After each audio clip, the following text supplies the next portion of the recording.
Hello, everyone, and welcome back to our series of Radical Thoughts on Innovation. I'm Maya Barber, and I'm here with my co host, John Hall, and our special guest, Don Riker.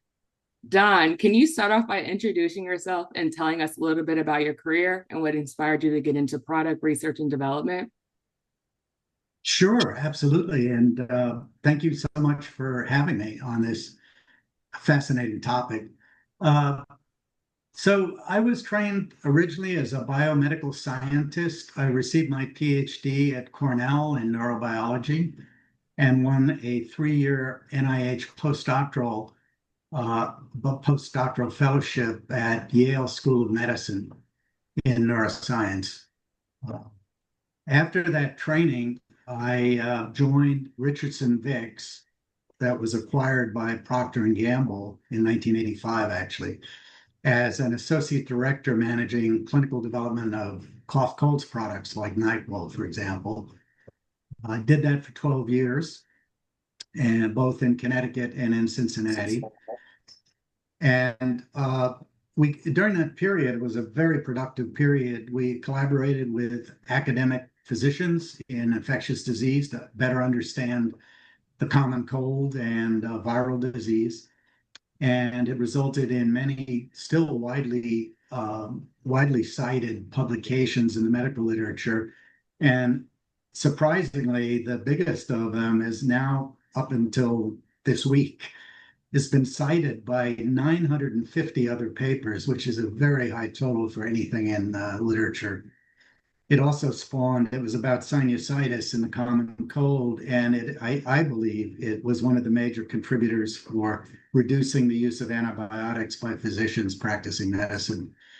Um, After 20 years at P&G, I became the vice president of R&D and chief scientific officer at Chatham, now Sanofi Consumer Products, and directed all the product development and other technical functions across multiple consumer categories.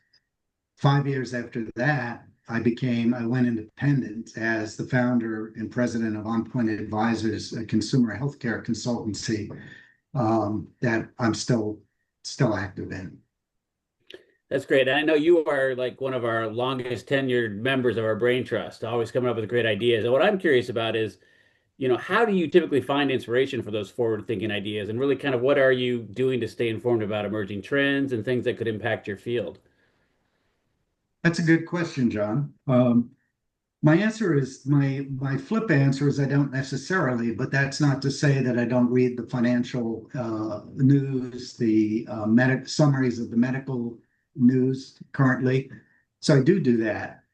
But my belief and my experience, as you'll see in a second, is not always trend related. It's having an acute awareness of new technologies, yes, but it's often based on retrospection.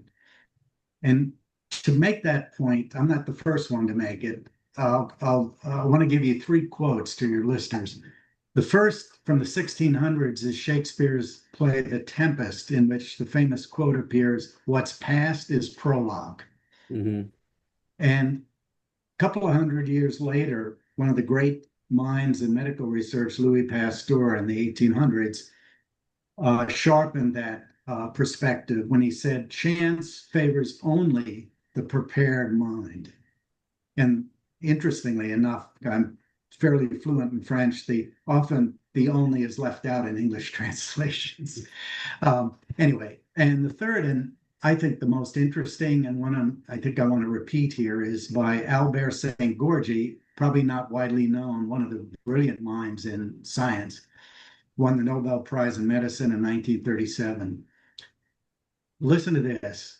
Discovery is seeing what everybody else has seen and thinking what nobody else has thought. I'll say that once again because it really hits the ball out of the park. I mean, discovery is seeing what everybody else really has seen and thinking what nobody else has thought. And that to me captures what I'm about to present, which is my hourglass innovation model. And if you could just flip up that slide of the, okay, there it is. So let me just speak over the slide or to the slide. Um, my concept of innovation starts with life experiences. Every individual has obviously a unique set of life experiences. And those life experiences create individual knowledge base, as you can tell in this slide, that gets sort of funneled down. And when asked to create a new idea or concept, it's important that to realize that the synthetic point where the two triangles meet is an individual's creative, what I call coefficient, but their creative, natural, innate uh, capabilities are to synthesize the information they've experienced over a lifetime. And so when you talk about trends or other external awarenesses, those would contribute to your life experience and then eventually to your knowledge base. So each individual has, in my mind, has a very creative capability. And when a group of people are put into a room, each with different life experiences, say in Spencer Hall's transform process, which John's very familiar with, obviously, you can amplify that. Um, so moving on next to your next question, John, I think that's what I wanted to say here. Okay, that's great. That's helpful. I'll stop sharing that. So, speaking about experiences, was there a specific experience or moment in your career that inspired or altered your approach with creativity and innovation in R&D? That's a very good question, and I've actually picked out an example, and I'll tell you why that's interesting in a second. Innovation to me first requires, as I just said, a real understanding of the current status quo in whatever the area of development you're working in. Um, and that's where the knowledge base is reinforced and updated. But I want to make this point several times here. I think, in my experience, innovative ideas can be leftovers. Yeah, in an area, a field, they can be overlooked ideas or concepts. They can be hidden from view, as St. Gorgie so eloquently articulated. So retrofitting can be the basis of innovation, particularly in product development and consumer product development in particular. Think taxis and Ubers. Think, say, postal mail and FedEx, Coke and Red Bull, tennis and pickleball, bookstores and Amazon. As you can see in these examples, they all were based on very well-known, very understood systems in which new thinking and new technology completely changed that channel of business, let's call it. So I want to take one, to answer your question, I want to take one specific case of mine, and we'll come back later and look at another one somewhat in parallel. This is the case of a drug called phenindamine, a very obscure, hardly marketed antihistamine that was probably created in the war, Second World War, or thereabouts. And when the FDA created a monograph system to police what ingredients could be sold without an approval process, but because they were in a monograph, that process started in 1972. And phenindamine was included in their list of approved antihistamines. No one knew it was there, so overlooked. 13 years later, in around 1985, a compound brand named Selvain, chemical name terfenadine, was developed and understood to be the world's first non-sedating antihistamine. The benefit of no sedation in allergy drugs and antihistamines specifically was thought to be huge. And it really suddenly got everybody in the pharma industry interested in the concept.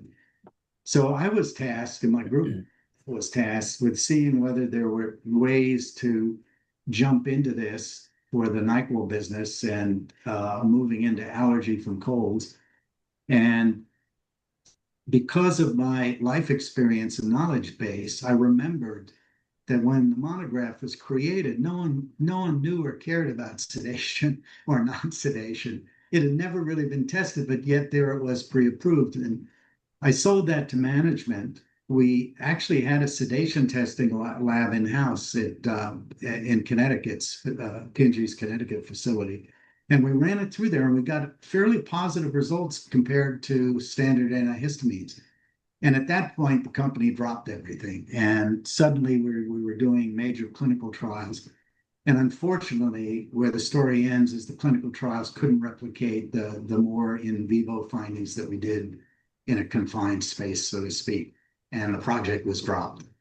And then everyone, I think, knows now that that whole category spawned drugs like Allegra, Zyzal, you name it, all of these non-sedating antihistamine. But the point for this discussion is that the process I used fit exactly the model I was talking about, as having that awareness of trends, having the awareness of the past and the present, and being able to look through there to come up with the next Uber or the next, Amazon. So that's all I'll say here. John, do you have, or Myra, do you have another Yeah, question? I mean, one of the things I'm interested in is, I mean, obviously there's sort of this intense pressure for, innovating rapidly. And I'm just curious, how do you balance finding and nurturing creative ideas with that, push to ensure there's Yeah, practical feasibility and business viability for the projects, that tension. How do you manage through that? that's a very important practical and tactical issue for anyone. And I'll speak to the people who are in the industry or in the business or any business. My answer is the business is going to do that for you. And I think you would agree, John, that uh, any new concept has to be floated up through the brand or up through the R&D management system or wherever in the organization. And the business will make an ultimate decision on the practicality and the wisdom of the concept that's floated.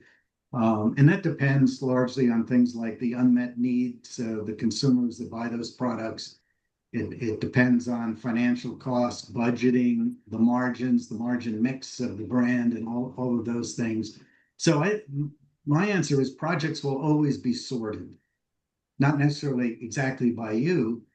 I mean, when you and I were working on Prilosec in the very early days, we had to make a presentation in front of the CEO of Procter and sell the idea that Prilosec was a huge technical superior product. Hmm. So they will be sorted. In my experience, and I think yours would be too, is that brand support always comes first. So let me give you a second example in my personal experience that is somewhat quite parallel to the first one. When I was with Chatham running R&D, we owned the Icy Hot brand, which I think most people will know is a topical analgesic brand. In 2005, I advanced the idea that an adjacency to that category may be an important addition to the brand. And that adjacency was these small medical devices called TENS devices that are portable, worn on the back, mostly for low back pain. And many consumers considered them to be superior relief to rub on chemicals and patches. And the senior management agreed that that was worth testing, and we've quickly formed an R&D team that was composed to my people, but also a medical device partner company in the area where we're located.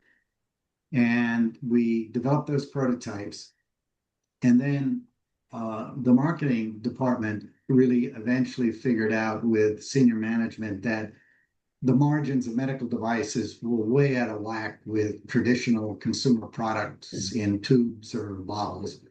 And the margin mix there would be not something that would necessarily be accretive to the brand. And so the project was dropped. 2 years later, though, both my device partner and I had left Chatham and were independent, and we decided to revive the project independent of anyone. And we invested our own money, I'd say, in the hundreds of thousands of dollars, and as well as time and staff from my partner's company. We built a tremendously well-designed, totally de novo. We used Australian designers and product device manufacturers, did a great job, did a device I think was very Apple-like, very Steve Mhm. Jobs-like, had no wires, had single button on it, was controlled by a remote control, and eventually iPhone app controlled. That product was licensed by Bayer, launched into the mass retail market in the United States, and unfortunately, at the same time, they were making other M&A deals for consumer brands and reprioritized the spending after the launch was done to those brands and then gave us the rights back. And then we relaunched the product in 2016. I'm sorry, in several years after 2016 under the We Touch Pro brand, which is still available on our partner's website called hollywog.com. Mm. And if you're interested in that, you can link to that site, hollywog.com, and see them. So that both these examples I gave did not result in major um, economic rewards, let's call them.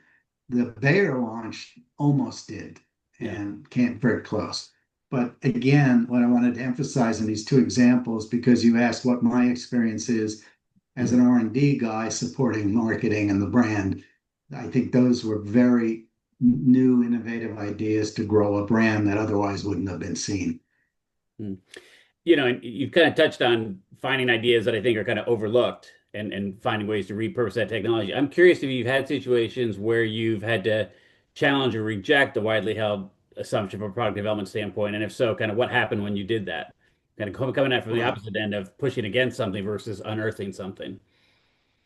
well, I've got sort of my favorite challenges list, and I think you'll see what I'm driving at here. One of the things in R&D typically we all feel as R&D people is every 3 years we get recycled ideas from the latest assistant brand manager on the brand, and that's exacerbated by typically by a lack of corporate memory or archives. Hmm. So they're, often brands don't really have historical archives to dwell on to know what ideas have been looked at prior years. So the way to push back on that is we either explain that we just did that, or we have data on that, or something like that to answer your question. There's also the not invented here, which is somewhat similar, that outside ideas from experts or other folks or consulting companies are are rejected, and then we have to push back on that in the obvious ways. Sometimes there's things like unrealistic timelines. We have to push back as R&D people on those, or the cost of doing clinical trials would be an example. Um, Sometimes parity claims are advanced that really don't have any superiority or reason to be. But my favorite one is a much more subtle one, and I vaguely sort of touched on it in the beginning, is that 12 years when we were fully invested in doing um, clinical research, or let's call it applied research, and that could include consumer research as well, on the causes, the actual indications for the product, the causes, say Hmm. a common cold, allergy, whatever it is. Um, those those are an attempt to find new leverage points in the disease process, or new ways of matching ingredients and formulas to new claims, for example.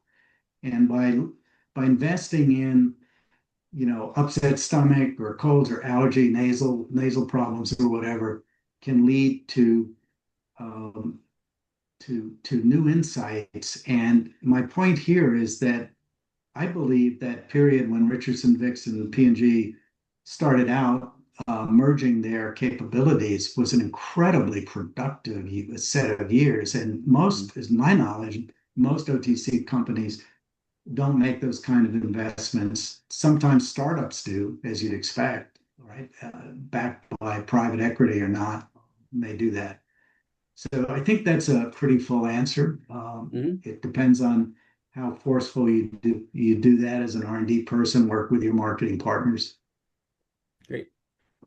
Don, when it comes to consumer insights, how has that evolved in your work over the years? And how do you think organizations can use them differently to have big breakthroughs? I guess, as I think about it, I just thought of this myself because John and I partnered on this. So let me speak to that first. Prilosec was a huge step forward from antacids to treat uh, reflux and heartburn. And John and I were on an advanced team representing marketing and consumer research and R&D.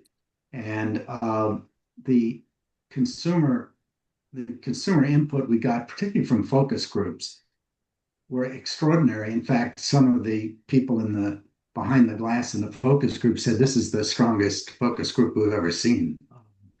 One guy actually said he'd buy a gun if they took his medicine away. Um, so, having said that, that's maybe an extraordinary example of what I've experienced. But the result of typical qualitative research can often lead to incremental change. And that's why I think, and I want to sort of plug this, is Spencer Hall's Transform to me is a glowing example of ganging together creative individuals who seek less obvious innovation. By digging deeper, this is a force multiplier Mhm. by accumulating the experience across intellectually diverse participants to uncover new concepts. Conventional consumer research, I think, John knows better than I, but I think is best at identifying needs gaps, both in the brand lineup and consumer wants and claims and product concepts. But what I call saltatory innovation, that means leaps forward in knowledge, are much harder to attain, I think, with that. Yeah, I think there's a tendency to think the consumer will come up with the answer for you, and they don't. I mean, it's Exactly. really that accumulated knowledge to take those insights that understanding of a pain point or attention and saying, how can we bring an inventive solution to that? I think that's the key. But I think a lot of companies do kind of say, I expect to get the answer from the consumer, or I get the idea from the consumer, and that's all, as you're saying, that just leads to incremental thinking. Yeah, I agree. And that's been, I think, both our experience. And the Prilosec story, which I wasn't even thinking of mentioning, I mean, is a glowing example of what this real saltatory jump, in a product can mean to the consumers. And it's so obvious then. Yeah. Well, I know we're kind of running on time, so let me ask you one last Yeah, question. As you kind of yeah. think back on your body of work, what advice would you give to innovators who are really trying to push boundaries but are in that sort of risk-averse culture? I mean, how can they, really effectively advocate for their ideas and drive that change they're looking for? Yeah, very, very, very important, particularly for younger people who are starting their careers out in whether it's in marketing, finance, or R&D, whatever. My first advice I'll say to those folks is the very first thing to do is understand the playing field you're on, which means understanding the corporate culture inside the company and outside the company, and understand how it operates. That's number one. And to accelerate that learning, my strong advice is get a mentor, often a Mm, senior manager in your vertical. Then the next thing I would say is understand the brand's goals, their commercial and competitive goals. And then, as my innovation model illustrates, synthesize, then permutate all your experiences, particularly on the job and your career and your company, and make sure that you're very fluid in that permutation. And then, just as I've emphasized here, look for adjacencies. Go to other parallel categories on the shelf or wherever, and look for those hidden leftovers, the things people have not taken advantage of. Always look for superiority versus your competitive set. And lastly, then forge an actionable concept and raise the flag to management. That's great. Love it. Well, thank you, Don, for coming on today's episode, and thank you guys all for tuning in. Stay tuned for next month's episode of Radical Thoughts on Innovation. Thank you, guys. Thank you.